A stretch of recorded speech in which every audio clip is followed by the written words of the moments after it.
दोस्तों, इथेनॉल जिसे सरकार ग्रीन फ्यूल बता रही है, क्या वो सच में सुरक्षित है? पेट्रोल में मिलाए जाने वाला इथेनॉल एक जैविक ईंधन है जो कि गन्ने और अनाज से बनता है।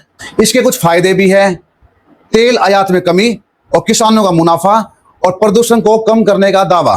और कुछ नुकसान भी है, भारी मात्रा में पानी की खपत, भू जल संकट और फैक्ट्रियों से निकलने वाला धुआं।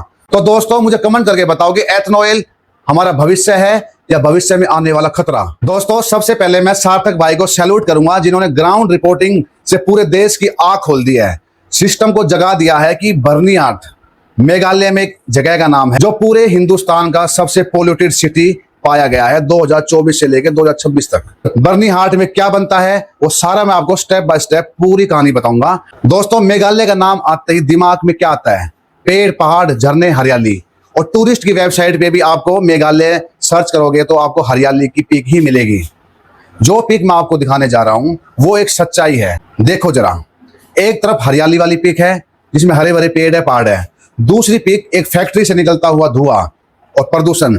ये हाल हो चुका है मेघालय के बर्निहाट का, जहां पर इतनी फैक्ट्रियां लग चुकी है कि वहां का प्रदूषण यहां से यहां आ चुका है। दोस्तों, आप सब लोग जानते हैं कि भारत में सबसे प्रदूषित शहरों में दिल्ली, हरियाणा में गुड़गांव और उसके आसपास के एरिया जैसे गाजियाबाद प्रदूषित शहरों में से आते हैं। लेकिन 2024 में पूरे भारत की आंख खुलती है बर्निहाट का नाम सुनकर।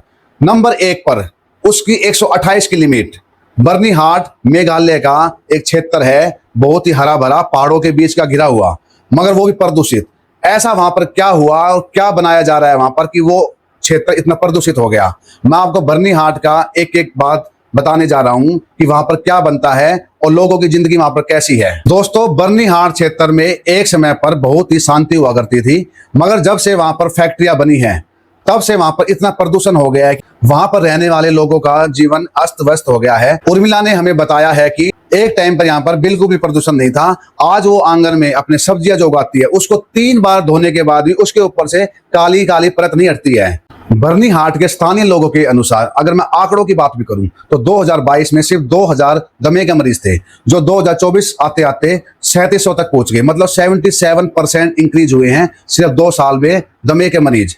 तो आप ये मान कर चलो कि वहां पर प्रदूषण लेवल इतना बढ़ चुका है कि वहां के लोग खांसी, दमा, गले में दर्द, ये बीमारियां तो वो इतनी आराम से बताते हैं जैसे कि हर घर में एक मरीज हो। और एक ऐसी बीमारी है जो 2024 के बाद ज्यादा हर घर में होने लग गई है, वो है कैंसर। कैंसर एक ऐसी बीमारी है जो हर तीसरे घर में एक आपको वहां पर मरीज मिल जाएगा। पूरा शहर प्रदूषित हो चुका है। पहले जहां पर हरियाली हुआ करती थी, चिड़िया चहचहाट की आवाज आया करती थी, आज वहां पर फैक्ट्रियों की आवाज आती है। तो वहां के लोगों का जीना हराम हो चुका है। तो आप लोग भी सोच रहे होंगे कि ऐसा वहां पर क्या है कि वहां पर कोई भी नियम, कोई भी कानून काम नहीं कर रहा है। तो इसके लिए आपको बर्निहाट का जियोग्राफी जानना पड़ेगा। बर्निहाट जो स्थित है वो आसाम और मेघालय के बॉर्डर पर स्थित है।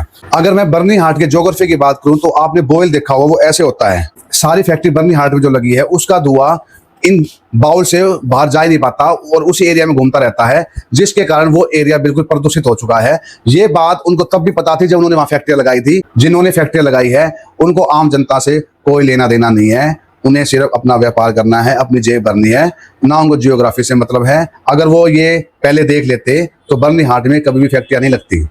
अब मैं आपको ये भी बताऊंगा कि बर्निहाट में कौन कौन सी क्या क्या फैक्ट्रियां लगी हुई है जिससे इतना शहर प्रदूषित हो गया है कि वहां का जो नदियां है, जो पानी है, वो इतना प्रदूषित हो चुका है क्योंकि फैक्ट्रियों का जो धुआं, गंदा पानी, वेस्ट पानी वो रात के समय पानी में डाल देते हैं, जिसके कारण वो पानी भी प्रदूषित हो गया है। पानी में रहने वाले जन्य जीवन भी मरने लगे हैं। ऐसा नहीं है कि वहां पर नियम कानून नहीं बनाए गए। 2023 में आसाम और मेघालय के सीएम ने आपस में वार्तालाप करके कुछ कानून बनाए, मगर वो कानून सिर्फ 1 साल ही चले। 2024 आते आते दोनों सीएम के बीच हस्तक्षेप हो गए। दोनों के द्वारा जो नियम बनाए गए थे उनके धज्जे उड़ा दी गई। उसके बाद 2024 के बाद वहां पर सारे नियम को खत्म कर दिया गया। बर्निहाट क्षेत्र में कम से कम 100 से अधिक फैक्ट्रियां, मगर कुछ ऐसी फैक्ट्रियां हैं जिन्होंने पूरे बर्निहाट को प्रदूषित कर दिया है।